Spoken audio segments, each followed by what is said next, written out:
So let's start with phasors. So phasors are just a shorthand way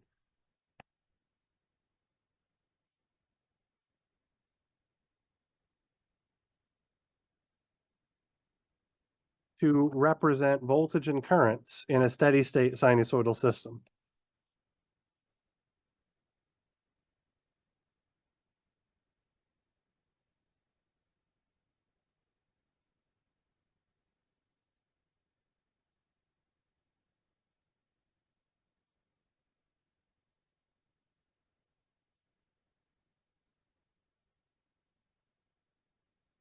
So if we have some time domain voltage V of t that is of the form Vm cosine omega t plus theta v, or some time domain current I of t is of the form Im cosine omega t plus theta I,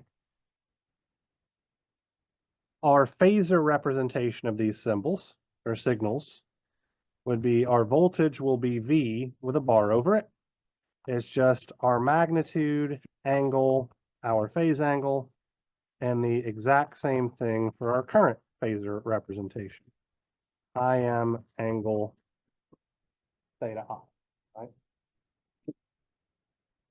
These representations are actually just a part of a complex number representation of our time domain voltage and current, right? So this is our time domain signal.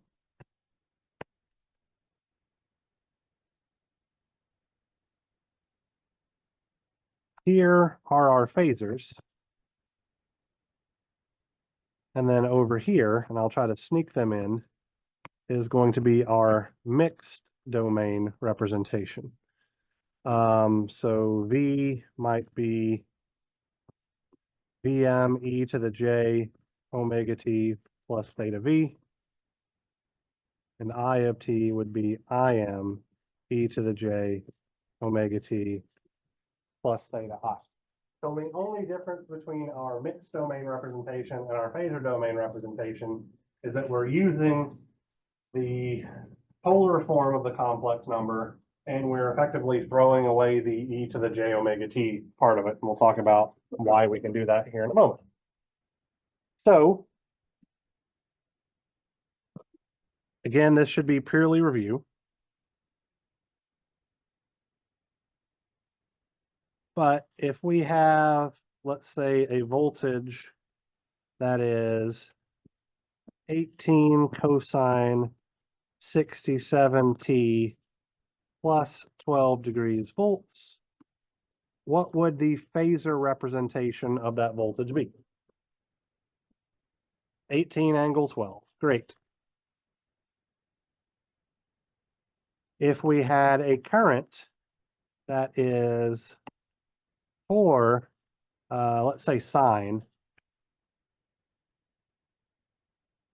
15 pi t minus 71 degrees amps, what would the phasor representation of that current be?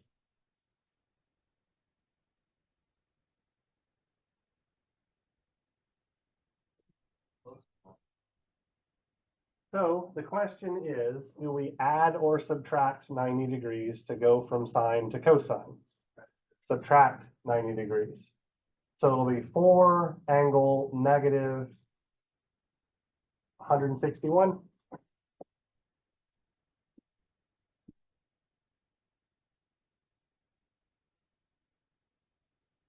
Negative 71 minus 90 is still a negative number. If my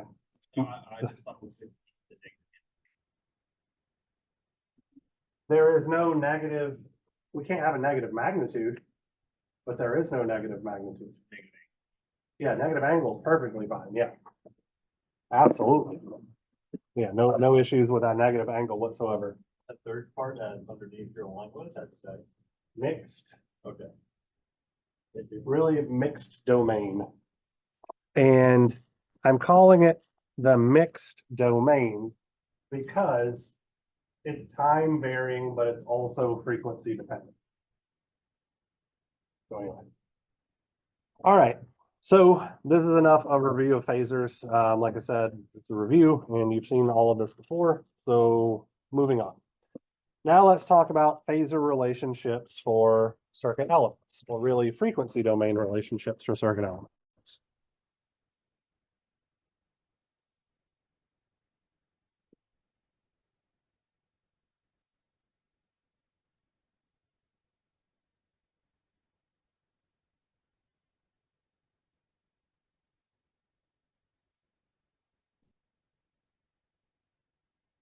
Know what that was? All right, so let's start with simple resistor, where this is the voltage drop across our resistor, and this is the current flowing through our resistor. And let's say that we're in a steady state sinusoidal signal such that our voltage can be expressed as Vm cosine omega t plus some phase angle theta v. And our current could be expressed as Im cosine omega t plus some phase angle theta I. Our mixed domain relationships would then be V of t is equal to the real part of Vm e to the j omega t plus theta v, and I of t is the real part of the complex number Im e to the j omega t plus theta I. We're going to use this complex number representation to figure out what things are going to look like with phasors. Okay. So let me ask you guys a groundbreaking question here. What's the relationship between current and voltage in a resistor? So, hey, that's quite wrong, but also not what I'm looking for. The phase angles are going to be equal, but I'm asking you a more obvious question. How do I relate current and voltage in a resistor? Ohm's law. There we go. So using Ohm's law, the voltage should be the resistance times the current. We are going to see in a few algebraic steps what Caden was talking about the phase angles being the same. Okay. So we have Vm e to the j omega t plus theta v is equal to R times Im e to the j omega t plus theta I. And what I'm going to do now is I'm just going to split that exponential function up. So this will be e to the j omega t multiplied by e to the j theta v is equal to R times Im e to the j omega t times e to the j theta I. And we can easily see that there's a common factor of e to the j omega t on both sides. So we can just throw it away. Right? So looking at what's left here, what we see on the left-hand side of the equal sign is an exponential form complex number. And what we have on the right-hand side of the equal sign is also an exponential form complex number. So I can say that the magnitude of the number on the left-hand side has to equal to the magnitude of the number on the right-hand side. The phase angle of the number on the left-hand side has to be equal to the phase angle of the number on the right-hand side, which tells me that the magnitude of the voltage drop across a resistor is going to equal to the resistance value times the magnitude of the current. And I can see that the phase angle of the voltage will be equal to the phase angle of the current. So these are just two things to put into our pocket. We're going to see them multiple times. Now let's make a huge leap here and let's convert this exponential form complex number on the left-hand side into a polar form complex number and then do the same thing on the right. So in polar form, this looks like Vm angle theta V is equal to R times Im angle theta I. Well, Vm angle theta V is nothing more than our phasor voltage. So phasor voltage V is equal to R times phasor current I. So Ohm's law in the frequency domain is the exact same thing as Ohm's law in the time domain as literally any other domain. That's why Ohm's law is so great. All right. So this is how a resistor behaves. Now let's talk about inductors.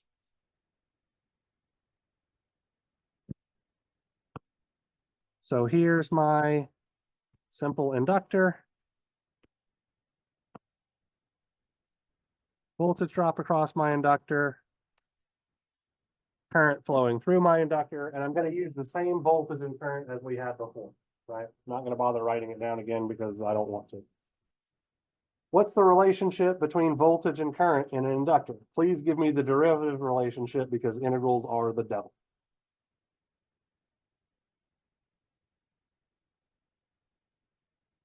Exactly right. So the voltage drop across an inductor is equal to L times the derivative of the inductor current with respect to time. So plugging in my mixed domain voltage and current, what I have is Vm e to the j omega t plus theta v is equal to L times the derivative with respect to time of Im e to the j omega t plus theta I. So what is the derivative of Im e to the j omega t plus theta I?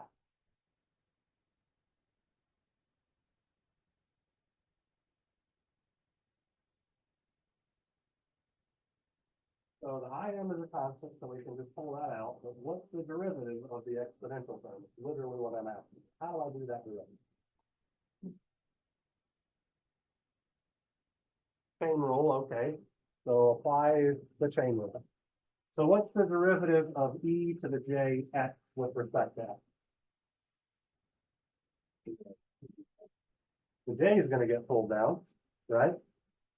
And now I need to take the derivative of this thing with respect to t, which is just omega. So I will have j omega L Im e to the j omega t plus theta I. So effectively taking the derivative in the time domain is multiplying by j omega in the frequency domain, which we're going to use extensively as well. Now we can split these exponentials up like we did before. So we have Vm e to the j omega t e to the j theta v is equal to j omega L Im e to the j omega t times e to the j theta I. And once again, we have a common factor of e to the j omega t on both sides that we can throw away. So we're in a little bit of a picklish type thing here, in as much as we have a exponential form complex number on the left-hand side, and then we have a rectangular form complex number multiplied by an exponential form complex number. So in order to sort some things out, I want to convert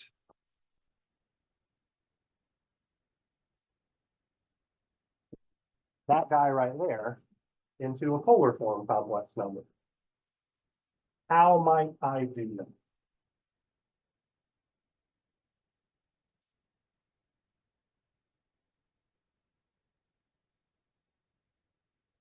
Yeah. That's exactly all the J does, is gives me my angle. So for those of you that don't get that, let's look at it really quickly. So here is the complex axis Let me make this line more vertical. Right, where here's my real numbers. Here are my imaginary numbers. And so let's say that I go out 1 unit in the real direction. In rectangular form, this is 1 plus j0. In exponential form, this is 1 e to the j 0 degrees. And in polar form, this is 1 angle 0 degrees. If I go up 1 unit in the imaginary direction, in rectangular form, this is 0 plus j1.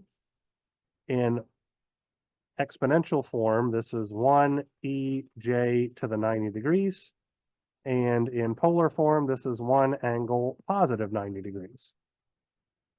If I go 1 unit in the negative real direction, this is going to look like -1 plus j0, or 1 angle, 1 e to the j 180 degrees, or 1 angle 180 degrees. And because 180 and -180 are the same thing, I could put a negative sign in front of either of these 180 and still come out the same way. And then lastly, if I go down 1 unit in the imaginary direction, that's going to look like 0 minus j1, or 1 e to the minus j 90 degrees, or 1 angle -90 degrees. So effectively, we're going to come down here with this. We could call this omega L I m e to the j theta I plus 90 degrees. So that I now have a polar form complex number on both sides, excuse me, an exponential form complex number on both sides of my equal sign. Once again, the math is the same and the phase angles have to be the same on either side of the equal sign. So that tells me that the magnitude of the voltage is equal to omega L times the magnitude of the current, and the phase angle of the voltage is equal to the phase angle of the current plus 90 degrees, which means the phase angle of our voltage is always 90 degrees more positive than the phase angle of our current. So our voltage always leads our current, or our current always lags our voltage. So in an inductor, current lags, which I believe is what Caden was getting at. Looking at this representation up top, before we transformed j omega L into omega L e to the j 90 degrees, we can see that we have our phasor voltage, Vm angle theta V is equal to j omega L times Im angle theta I, or phasor voltage V is equal to j omega L times phasor current.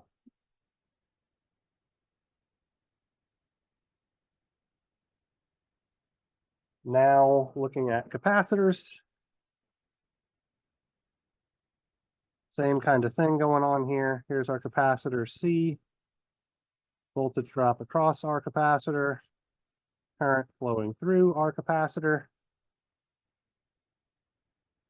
and the current flowing through a capacitor is equal to C times the derivative of the voltage drop across the capacitor. And so this derivation is going to be extraordinarily similar, so I'm going to skip a whole bunch of steps. So Im e to the j omega t plus theta I is equal to j omega c times Vm e to the j omega t plus theta V. Im e to the j omega t times e to the j theta I is then equal to j omega c Vm e to the j omega t times e to the j theta V. These guys cancel each other out. We could also express this as omega c Vm e to the j theta v plus 90 degrees. So equating the left-hand side to the right-hand side, we see that the magnitude of our current, is equal to omega c times the magnitude of our voltage. And we can see that the phase angle of our current is equal to the phase angle of the voltage plus 90 degrees, which means the phase angle of the current is always leading the phase angle of the voltage by 90 degrees. So current leads voltage in a capacitor.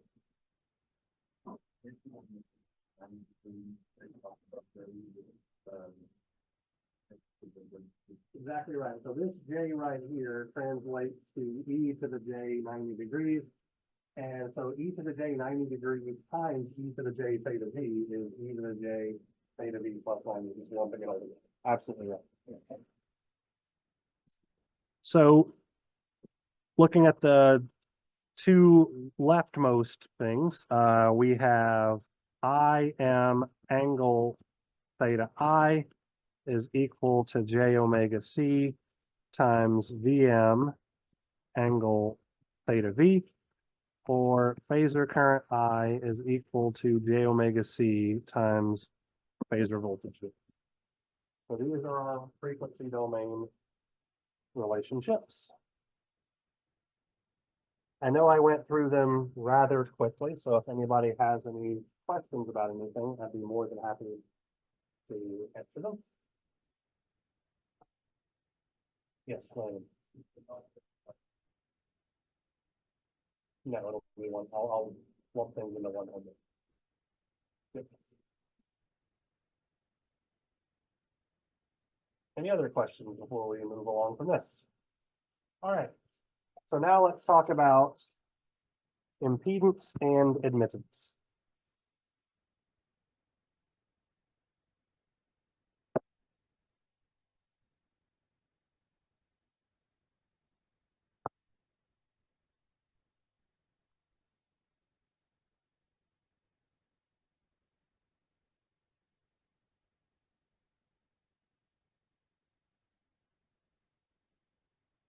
All right. So going back to the third day of class, for those of you that had me for circuits 1, when we were talking about Ohm's law and where it comes from, I talked about Ohm's law in this way. So let's say that we have a linear black box network.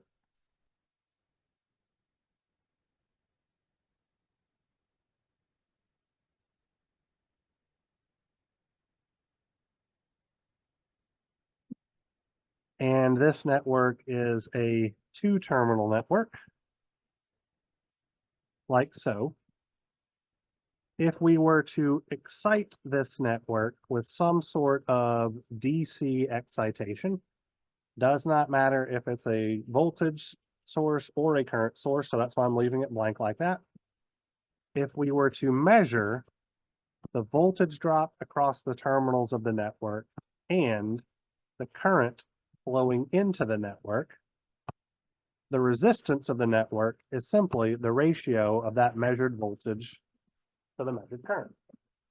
That is literally how Ohm's law is formed experimentally. And that's what we use anytime we're applying the test source method to figure out the equivalent resistance of the network. Literally this exact thing. Right? Well, we no longer have DC excitation. Instead, we have AC excitation. Okay? So if we excite our network with an AC source, does not matter if it's a voltage source or a current source.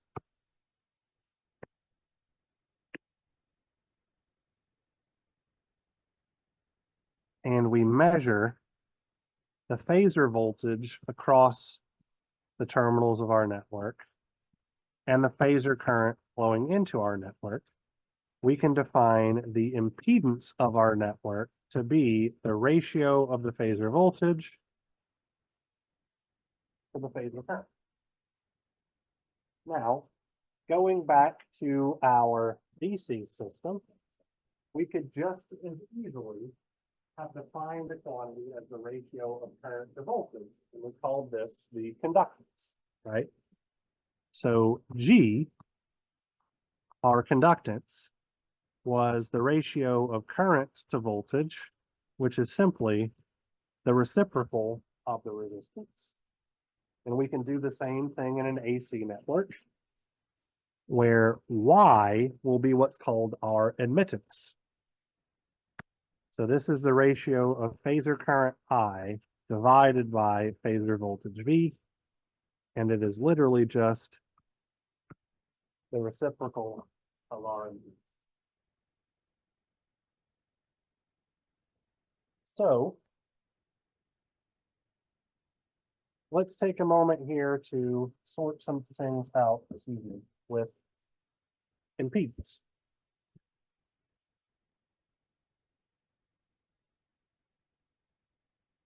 Our impedance is the ratio of two complex numbers, which means it is also a complex number. So we can express it either in rectangular form or in polar form. So let's unpack things in polar form first, right? So in polar form, this is going to look like Vm angle theta V divided by Im angle theta I. So that's going to give us Vm over Im with an angle of theta V minus theta I, or the magnitude of our impedance with an angle of the phase angle of our impedance. So the magnitude of the impedance is literally just the magnitude of the voltage divided by the magnitude of the current, and the phase angle of the impedance is just the difference between the phase angle of the voltage and the phase angle of the current, right? So that's our polar form representation. Now, our rectangular form representation. We split our impedance up into its real part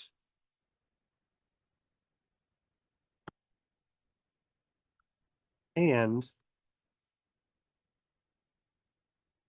its imaginary part, where the real part of Z is the resistance and the imaginary part of Z is the reactance.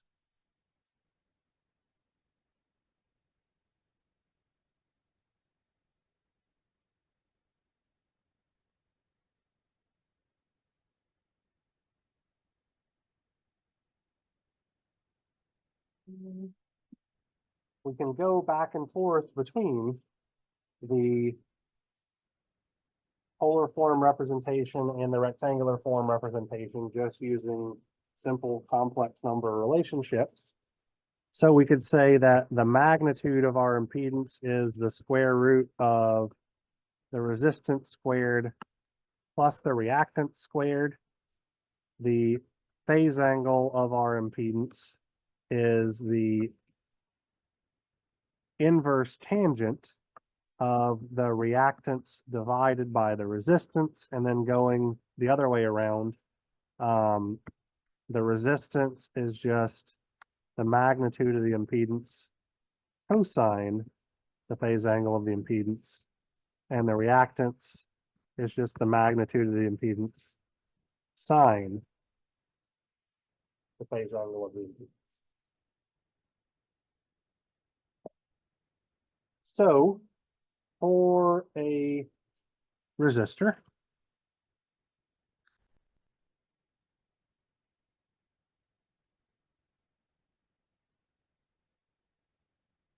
the impedance of a resistor is the ratio of the phasor voltage to the phasor current, which is literally nothing more than the resistor value itself. Okay? So this is our generic representation. As an explicitly rectangular form complex number, this is going to look like R plus J0.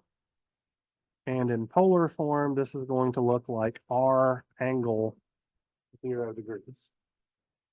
And our units are ohms, because that's the units of resistance. For an inductor,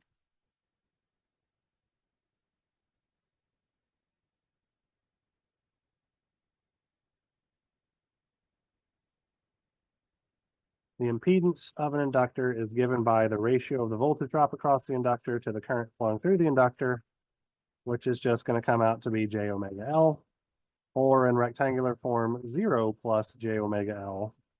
And in polar form, this will be omega L with an angle of positive 90 degrees. So if we look at our units here, we have omega, which is measured in per seconds, multiplied by inductance, which is measured in henries, where a henry is a volt second per amp. So the seconds cancel each other out. We're left with volts per amps, which is just ohms. And then lastly,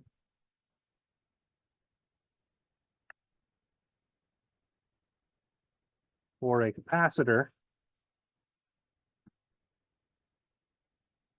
we'll have the ratio of the voltage to the ratio to the current is 1 over J omega C, which looks like 0 minus J divided by omega C in rectangular form, or 1 over omega C with an angle of negative 90 degrees. Looking at units, we have 1 over per seconds times farads, which is an amp second per volt. The seconds cancel each other out. So we wind up having volts per amps, which is once again measured in ohms. Because I get asked this very regularly in certain point, I'll go ahead and clarify things in this video as well. The negative sign right here comes from the fact that 1 over J is the same thing as negative J, which you can figure out just by using the relationship or the definition of what J is. So anytime we have 1 over J, we can just as easily call it negative J, which we literally say. Okay, so because everything is measured in ohms, we can add impedances like they were resistances. Okay. Now let's look at admittances.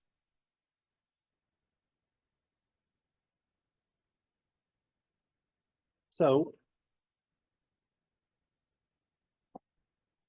admittance, once again, is simply the reciprocal of impedances. So in polar form, this is going to look like the magnitude of the current, the phase angle of the current, divided by the magnitude of the voltage, phase angle of the voltage, or Im divided by Vm angle theta I minus theta V, which is the magnitude of the admittance angle, the phase angle of the admittance. Just as a quick aside here, the magnitude of this admittance is literally just the magnitude of the impedance raised to the -1 power, or the reciprocal, and the phase angle of the admittance is just negative the phase angle of the impedance, right? Because if theta V minus theta I is theta Z, then theta I minus theta V is negative theta Z. In rectangular form,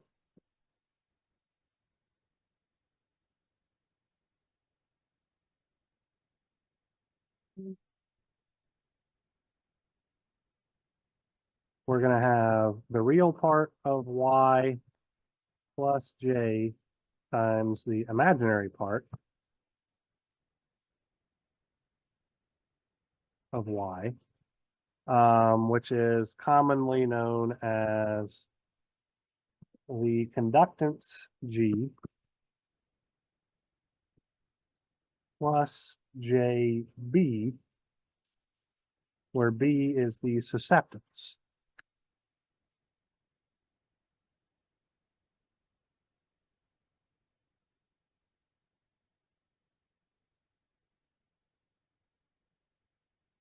Now, one thing that's critically important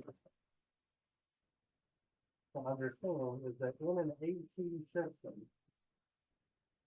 the reciprocal of the resistance is no longer the conductance.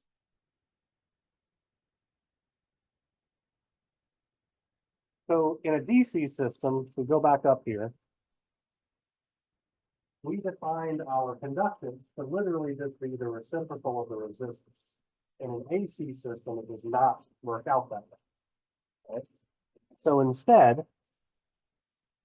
we'll have the following relation, right? So conductance G will be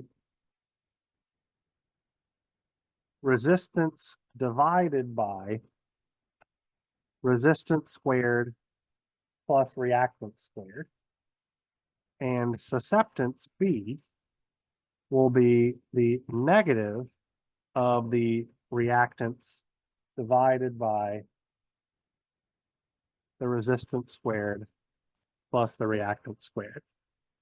Going from admittance parameters into impedance parameters, the resistance R could be expressed as the conductance divided by the conductance squared plus the susceptance squared, and the reactance X is negative the susceptance divided by the conductance squared plus the susceptance squared. So this is how we go back and forth between admittance and impedance, and we can see very, very obviously that V is no longer the reciprocal of R, and R is no longer the reciprocal of G.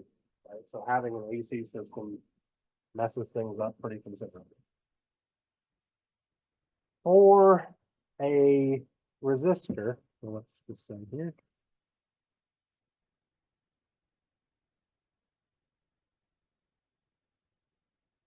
Y sub R is going to be the ratio of I to V, and so that's going to be just 1 over R. So because we have a pure resistance, things work out okay. So this is going to look like 1 over R plus J0, or 1 over R angle 0 degrees. And our units should be in Siemens, right? So per ohm.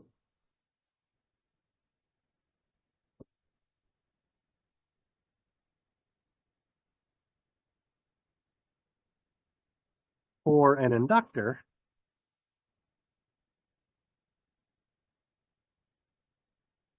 we'll have 1 over J omega L. Sorry, that L looks too much like a C for my comfort. So in rectangular form, this is going to look like 0 minus J divided by omega L. And in polar form, this is going to be 1 over omega L with an angle of negative 90 degrees. And since we know how the units played out for impedance, it could be the inverse of that for admittance, and so we're going to get Siemens once again.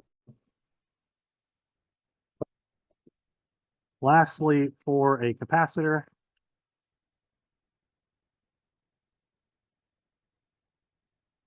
the admittance of a capacitor is the ratio of the current to the voltage always, which comes out to be J omega C. That's going to be 0 plus J omega C, or omega C with an angle of positive 90 degrees, units of C. All right, I got through that material quicker than I had intended to, so we still have 30 minutes left of class. What do you guys want to talk about?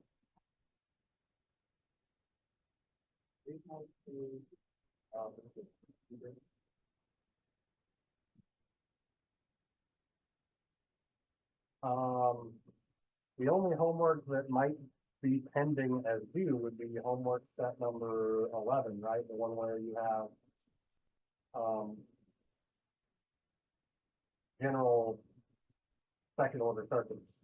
Everything else would have already been well past due, if I'm not mistaken. You don't see homework 11? Then maybe I'm talking about homework 10, but either way. Yeah. So there haven't been any other homeworks assigned because our last class meeting was an exam. So I don't see the point of pushing back any homework assignments because there aren't any to push back. Walker. Before the drop date. That is my answer from here on out. You will have your exam grades before the drop date. Before the drop date. Yes, David. So VM is the magnitude of our time domain voltage, and IM is the magnitude of our time domain current.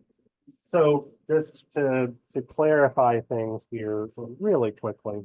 So let's say that we had a time domain voltage of 18 cosine 32t plus 19 degrees volts.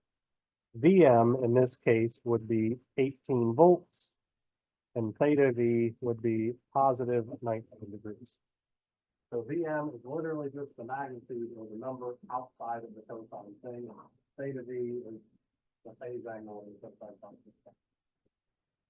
Yeah. How far?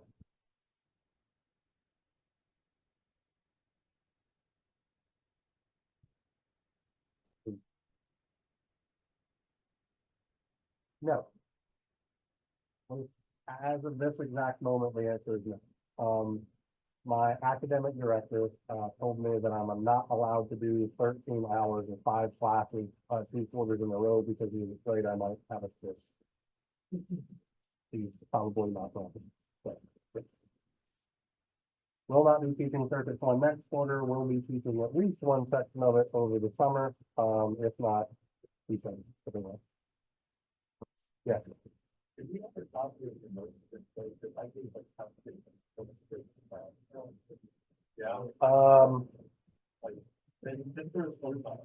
Yeah. So I will post the video, but I can definitely scan this crap as well if I haven't already done it. I don't know. Because we were effectively compressing 2 things on Monday, I took it took it upon myself to just go through this wildly too fast. I was not expecting to wrap things up 30 minutes early, so. So we definitely could, just depends on what you guys want to talk about. So Monday's class meeting literally was going to be a review of analyzing circuits in the frequency domain. So, I mean, that is, it's stuff you've done before, but if you want to run through some examples to refresh yourself, we can absolutely do something like that. Right? So, what concepts did you guys struggle with regards to frequency domain circuit analysis back in circuit 1?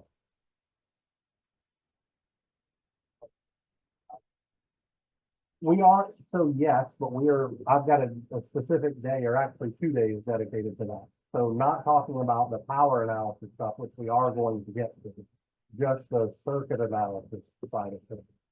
What did you struggle with?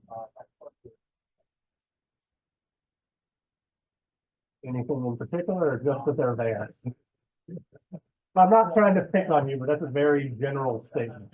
It's a weird thing to talk to. Yeah. I sometimes don't look like that at points. Okay. So an extraordinarily succinct crash course in complex numbers would be something in the vein of this, right? I'm not going to bother to go through all of the math with complex numbers because that's what you're calculating. Okay. So I've got my complex plane here.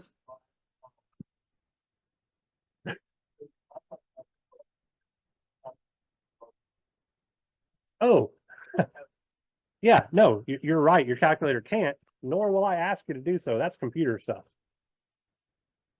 Yeah. I will never ask you to solve a system of equations that involves complex numbers without it being specifically with your computer available. The reason for that is because the only way that I know how to do it consistently is to use Kramer's rule, which is effectively matrix manipulation. And that is a pain in the ass to do by hand. It's possible, I don't want to do it because of how tedious it is in computers, and particularly computer algebra systems that exist for a reason. So, much like in circuits 1, there will literally always be a way to not use a system of equations to solve the circuits that I expect you to solve on your in-class portion of your exam. Okay.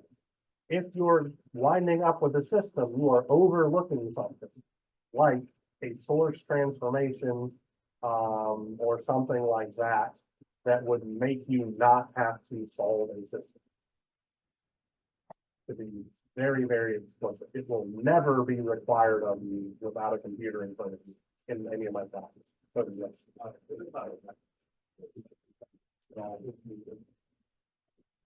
Exam 3. So for exams 3 and exam 4, I'm allowing you to make your own equations. Just because it's so open-ended that I don't want to give you a book. So you put whatever you think is important on there and hope it's useful. So it'll be 1 page, front and back, handwritten. Cannot require any exterior apparatus to look at. And so by that, I mean, if you don't wear glasses, you can't bring glasses or a magnifying glass to class or anything like that. In order to look at it, I have seen students be just real wackadoo and write in red ink and blue ink and then try to bring 3D glasses to only look at one thing versus the other thing. Don't do that. It's a freaking nightmare. I've seen it tried. It needs to be written down on paper because I've heard the horror stories of anything that you can fit on a sheet of paper counts. And so you come have a graduate student stand on a sheet of paper and then take your test for you.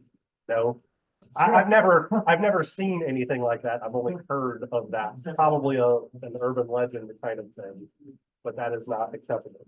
The reason why I want it to be handwritten explicitly is so that one particularly good student cannot make an amazing equation sheet and give a copy of said equation sheet to everybody in the class.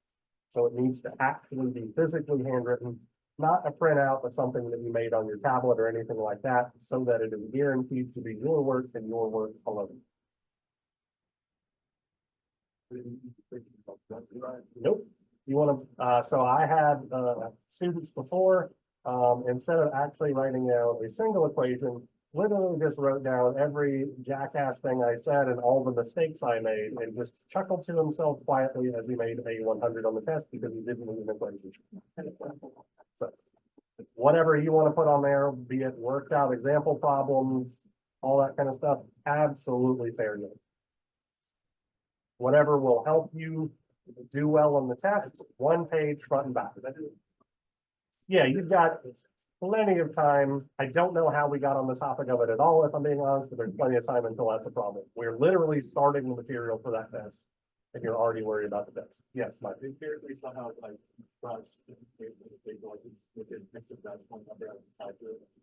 If you want to go through that nightmare of BS, whatever.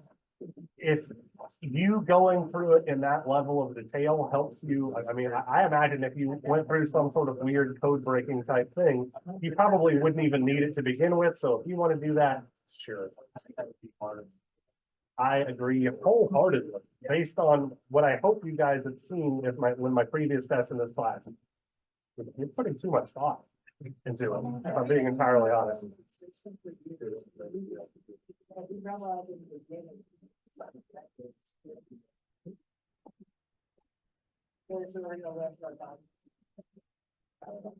All right, what else? We still got 20 minutes. Yes, Carol.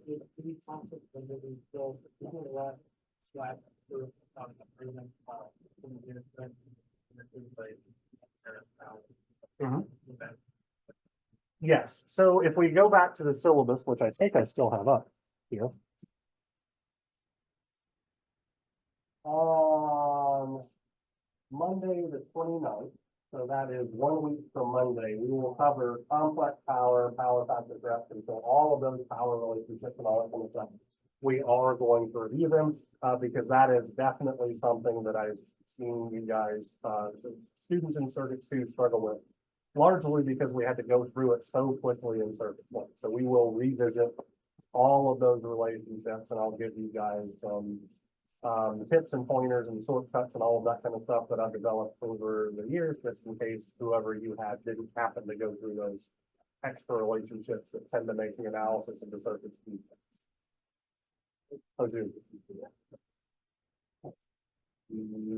I mean, I'll probably post something. Actually, I don't think I will. Because we just covered relationships, impedance and impedance. So there's really, I don't see the value in making you guys do even more effectively impedance combination problems, because that shouldn't be difficult for you at all at this point. So I'm not going to give you a homework on it. If you feel that you don't do well on it, just make some stuff up and then try to combine it down into a single equivalent impedance.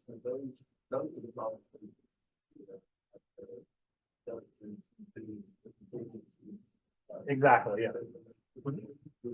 Yep. Yeah. Yep.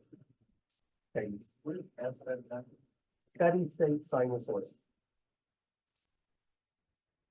So all of the stuff that we're covering here is steady state sinusoidal circuit analysis, where I'm not going to make you guys suffer through this again for those of you that have me for circuit 1. But if you want to, like, when I teach this material in circuit 1, I kick things off by analyzing a very simple circuit containing a resistor and an inductor in series in the time domain, and spend probably 30 to 40 minutes going through all of the math to get things to work out, and then say, we'll never do that again. And then I introduce what we just talked about so that we can analyze circuits in the frequency domain and don't have to deal with all of the terrible trig identities and all of that kind of good stuff. So the steady state sinusoidal analysis is literally just, we're working circuits in the frequency domain, just like we did in circuit 1. We're just going to add to that what happens if we excite our circuit at multiple frequencies, and then what the power looks like if we excite our circuit at multiple frequencies. And then we're going to revisit maximum average or maximum power transfer in the context of AC circuits. And then that's really all the new material for this subject. It is just a review from circuit 1 stuff, except for those 3 topics. So we've already identified multiple people would like me to spend some time going over the complex power relationships and all of that kind of good stuff, which again was already on the schedule. If you have anything else that you can think about that it just didn't click, particularly on the circuit analysis side of things, we can do some of that on Monday, because realistically, our multi-frequency circuit analysis bit could take less than 15 minutes to sort out. All right.